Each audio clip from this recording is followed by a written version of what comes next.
And you can imagine when you do all of those things, the impact that it has on a relationship where they're thinking, hello, I'm in the background here. What all of these other people are important, but sometimes, you lose sight of the people closest to you.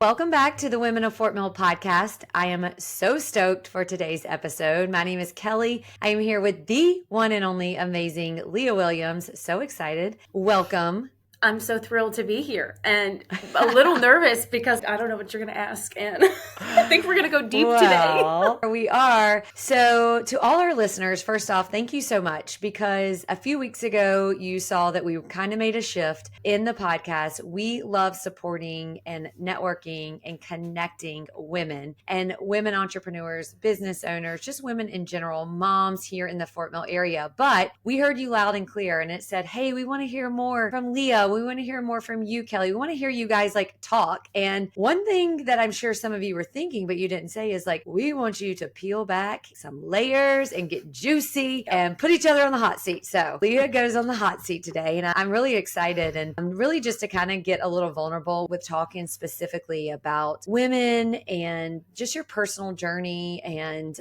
specifically your changes that can sometimes happen with our relationships as we grow, as our spouse grows, just intimate and partner relationships. And so we're going to kind of dive into that. So we're excited that you are here. We love your feedback. So thank you so much for sending us messages on Instagram and sharing with Leah and I how you're loving this change. We would love for you to share this podcast, share it out on Instagram, tag us. We will share you on Instagram on our feed, and just love your feedback that you're giving us. So Leah, are you ready to dive in? Because I have some juicy questions today. I'm ready. Let's go. All right, let's go. Okay, Leah, first off, tell everyone, how long have you and your husband been married? 5 years. This 5 October years. will be 6. And how long did you guys date before you got married? We met each other in 2015, dated for a long time, engaged a long time, broke up, engaged again, and then we got married.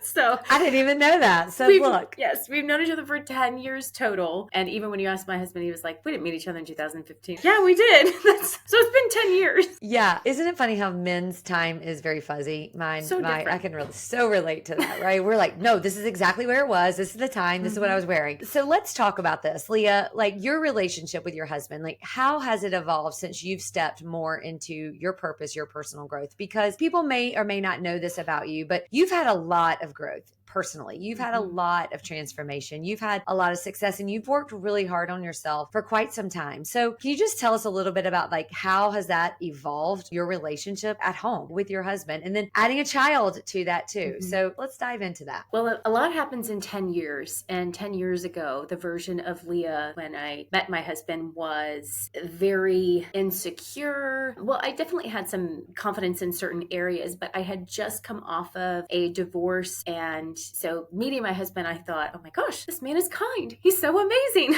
This is new for me. So that was wonderful, but we had to work through so many hard things because I was still broken down in a lot of areas, insecure. So how I made decisions, how much I got offended, how much I needed approval. I needed it from everybody, not just Brian at the time. So that became so hard in the early years. Is my approach to life was so different because I was coming from a lot of emptiness in certain areas that hadn't healed over. Poor Brian, he stuck it out. I'm like, so why did you stick this out? One time he was like, well, I thought you're hot. He was like, if you weren't hot, then I wouldn't have stayed. I think he was being serious, but I'm sure he was. Yeah, you're pretty hot. Well, looked different 10 years ago. So coming from that, which was, all childhood stuff, belief systems, all these things that many of us have to unwind when we become adults and we realize, okay, I'm now responsible for how I think and act, no matter what happened to me in childhood and these other things. I'm responsible for me now. So I can't point fingers. So 10 years ago is really when I started that personal development journey. Lots of Tony Robbins. He was my mentor through radio, CD. I had CDs then in my Honda that I would play 24/7. I love that. But so much of the growth came from what I learned from other people like him. And of course, so many, Brene Brown. So as I started to change and grow, it had a positive impact in our relationship, but it took years, and I'm still not done growing. There's still a lot more to improve on. But one of the big changes was my interactions with then fiance and now husband, and I'm not perfect at it still, but I started taking less offense, which when you're always on the defense, you're assuming that someone's trying to hurt you. And I think when someone, especially for women, they've been through really traumatic things, been broken, been through a lot of painful things, that it's very easy to live in that mode where your goal is you're always in protection mode. And so even the people that are closest to you, your spouse or sometimes even your children, where you'll take offense because they did something that wasn't personal, but you take offense. That was one of the biggest changes, is when I started learning how to love, healing, and realizing that my responses are coming from a place of brokenness and feeling unloved. I'm assuming he's trying to attack me or assuming I'm being judged. So that shift has made a massive difference. And, there's still other layers to grow in, but I would say that was one of the most impactful things, is the filter that I let things run through. Yeah. Wow. That's so powerful, because I do know so many people can relate to that we go on the defensive. We need confirmation and from so many people outside of ourselves, right? And we are the one and only person that is with us from the birth to the death. And we need it from everyone else, but also put ourselves on the back burner. So let's dive in a little more. Tell me a little bit about like the things you prioritize now. So in your relationship, what are you prioritizing now in today's life that you necessarily that weren't front and center in the past, but they're important now? For many years, coming from a place of I have to prove myself, I have to prove worthiness, that I'm valuable, work became the tool that I used to prove that. So, I was the person where award, like show me, like name on the wall. I need confirmation that I'm valuable. And awards, working hard, the badge of I worked 97 hours this week. I needed that to prove that I was awesome and great and that people should respect me. And you can imagine when you do all of those things, the impact that it has on a relationship where they're thinking, hello, I'm in the background here. What all of these other people are important, but sometimes, you lose sight of the people closest to you. So changing how important work is, and anybody that knows me knows I'm super passionate about what I do. It's always a big part of my life, but I don't associate as much of my identity with it. Whereas before it was all that I was, and that was the source of value that I brought. Leah alone didn't hold value unless I had awards, recognition. So being able to remove that and truly live in the present moment, which I still have work to get to the next level, but it allowed for the people that are in my life that matter the most. And of course, having a child means you have to do that even more, to be present, and being present shows them that you love them. Yeah. Previously, I would say like, I'm here, we're here together, but you're not really there because your mind is working, or you're on your computer, or you're on your phone. And so here I am thinking like, we're together, but it's not genuine connection. And that makes the spouse, even your kids, feel so unloved. And that's not the intention typically of the person, but when you live in this mode of needing to prove. So now life looks much different. I have hardcore boundaries. I mean, I will make exceptions here and there, but my son and time with him, and Kelly, a lot of the things that we've been through with him that have required a lot more time on the health side. When he is happy and he is in a good place, everything else in my world shines bright. So nothing comes before him. And I have gotten much better about spending time with Brian. And so, of course, definitely need to grow in that area, but it is night and day. My happiness level is night and day, because when you think about happiness that you have in the old version, it was all so superficial because it was about proving something, not true joy because of real connection with people that matter. Yeah. Let me ask you this. What lessons will you say that you are, and I know like Calvin's young, but I know that there are boundaries. I've watched you just the time we've known each other, like blossom and grow so much as a mom. What do you feel like the lessons or maybe values that are most important to you as a mom that you didn't necessarily grow up with? Because one of the things I admire so much about you is your awareness. Like you are very self-aware of so many things in your life, like the good things, the things that you're like, hey, I need improvement on that. But the things that you didn't grow up with that are very important to you now with your relationship with your son. one. Can you identify any of those? I've learned a lot through books and people. I told you Tony Robbins was my coach through CDs. So Audible for me is one of the best tools. That's why a lot of times I don't take phone calls while I'm driving, because that is my time to listen to something that I want to learn from. And there have been many books and podcasts that have helped me open my mind to see what the parent-child relationship, especially in the early formative years, should look like. A book that I'm reading now, which is so incredible. I wish I would have read it before Calvin was born, that one of my sisters recommended to me. Is called Conscious Parent. And it so helped me understand how many of us grow up with this sense of, I'm the parent, I'm in control, I dictate what you do. And very little time and energy is spent to try to connect with your child on their level, because we're the parent, right? We're the dictator. And while we wouldn't want to refer to ourselves as that, sometimes that's how we act, because that's what we grew up with, is there's right and wrong, you're going to get disciplined, and we don't see it through their lens. So,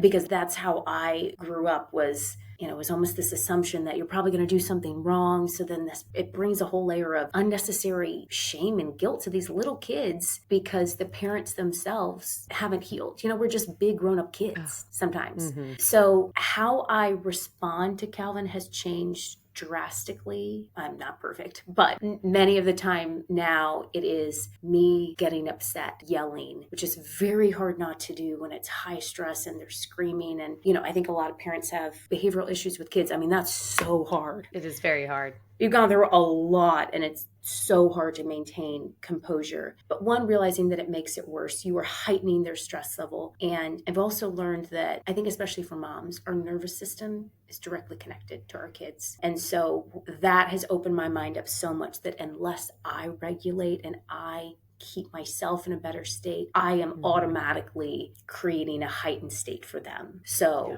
your episode's talking about peace, time management. If we don't do that, it has a negative impact on our kids immediately. So there have been a lot of people, which I'll reference Katie Linden, who's been on here before. She made a great connection for me. This woman has changed our life. So much of what I've learned from her, a lot of these books, has helped me see kids in a different light and their view of life. And it's so different from what I grew up with and what was taught is right. So I have a lot to learn for sure. And that's why I look up to you so much. You have teenagers that want to be with you. You have such a good, strong relationship. And that is one of the greatest successes. Yes. Well, thank you. Well, you're well on your way. And that is the thing. I think it's something that you mentioned was just like the presence. Like when you guys have gone through things, or listeners, like when you go through things with your family, it's like being able to clear schedule. And that is what is important. Like it is nothing else. And that alone is incredibly powerful. And I'm so glad that you brought up the nervous system regulation, and just, it is so challenging. It doesn't matter if your kids are 3 or your kids are 13 or 23. When there is,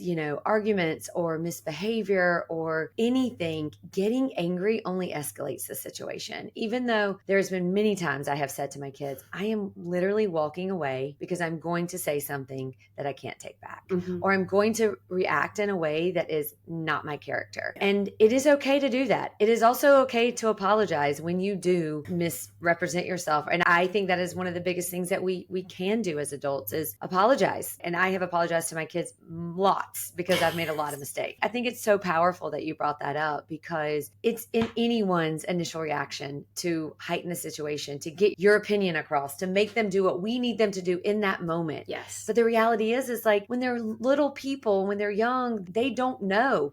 They're just responding like with the little bit of knowledge that they have when they're 2 and 3 and 4. And when they get older, they think they know it all. And so it's very similar defiance. I'm so glad you brought it up, because I think it's a very important thing. And I think we need to normalize that it is okay if you have yelled at your children. I think that it is, we've all done it, right? But I do agree with you that we as moms have to rise up, and we really have to look in the mirror and make some of those changes, because we've all been around people that's their communication is yelling. And I don't want my kids to be raised in an environment where they think that is normal to yell at each other all the time. Yeah. Because what are they going to do? They're going to raise their children the same way, right? I love that you brought that up. And I'm really proud of you because I can tell you when I had a 3-year-old, I was definitely yelling. Oh, I mean, I still do sometimes, but much less. I'm not perfect, Kelly.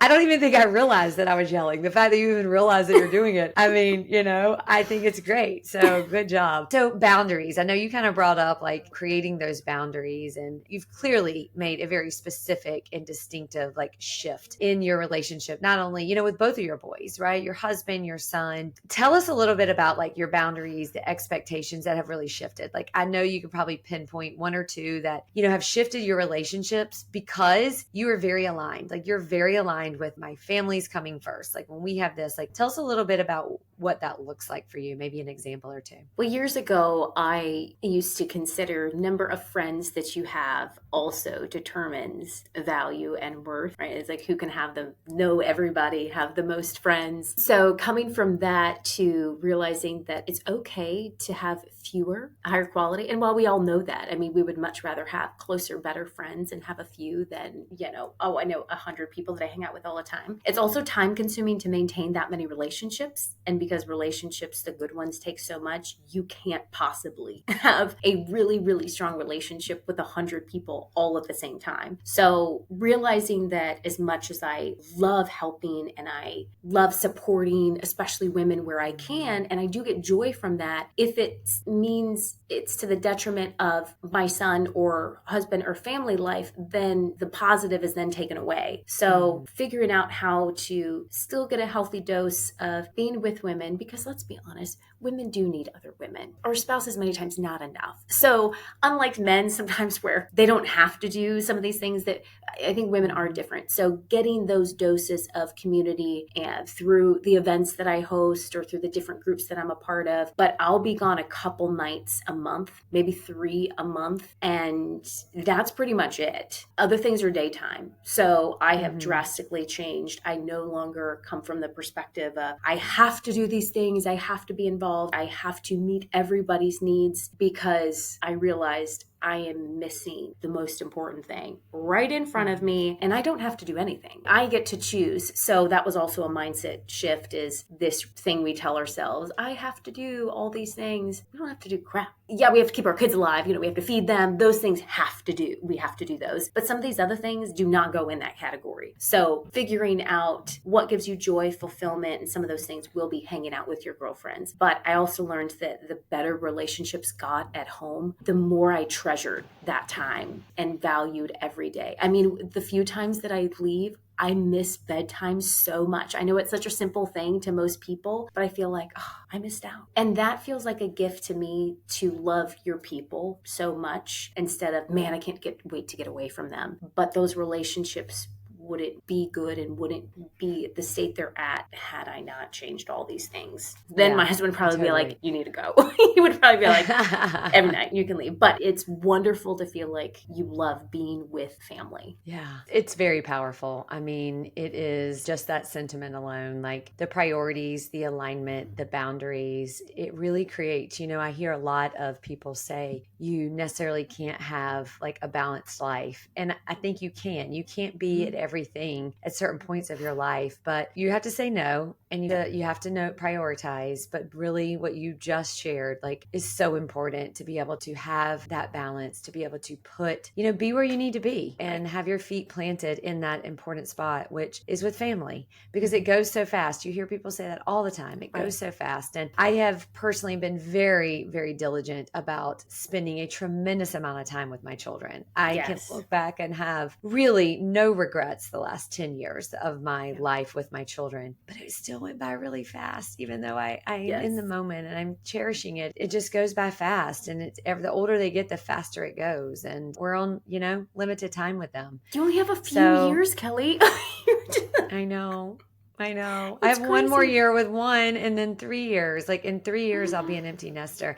Let's not talk about it, because I'm going to start to cry, and that we'll be talking about that, I'm sure, soon enough. Yes. We're going to be talking about it all, but I don't feel like crying on this day today. So I'm shocked that I haven't. And one of the other things with kids that, gosh, Kelly, you and I have talked about this, and you opened my eyes to some of the things health-wise. Everywhere I look now, I see parents going through some of the things that we went through, health with our kids and behavior. And so sometimes we're going to have like 50 episodes on this and bring some different people on, because some of the people that helped change our life were the ones that helped get our son in a better place. So it's so hard to go through every day and you feel like you're in hell because you're trying to help your child and they just are inconsolable and acting crazy. And you're like, this is not them. So those really high stress seasons in life mean you have to have good people. You have to have support. Yeah. I mean, my heart goes out to so many people. Even in the store now, I feel like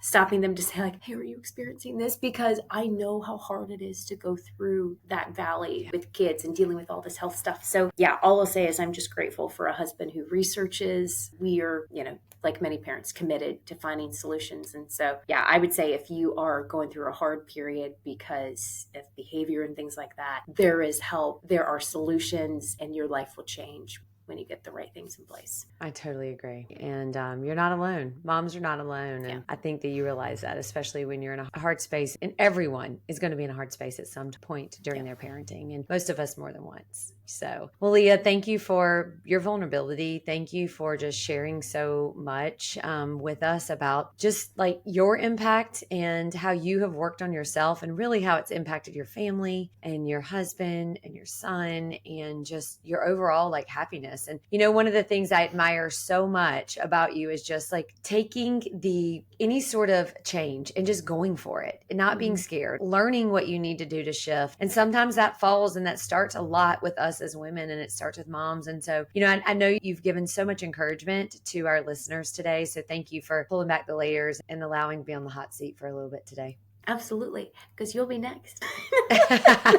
No, I feel so blessed. You've been a big blessing in my life. I mean, I haven't even shared with you the hope that you've given me many times. So women do create so much impact for each other. So I appreciate the opportunity. Oh my gosh. Yes. Well, you guys, that wraps up today's episode of the Women of Fort Mill podcast. We are so thrilled and so excited that you have chosen to listen to this episode. If you feel that this would be beneficial to someone, please hit the share button, share it on your social media. And if you have not left us a review, we would be honored for you to give us a 5-star review on whichever platform you listen to the podcast, and give us a little note, tag us on your Instagram stories. And if you're not on our newsletter, drop your email, sign up for our newsletter so you can learn all about all the fun stuff that we're doing in Fort Mill and also about all the upcoming episodes. We'll see you again on another episode of Women of Fort Mill podcast.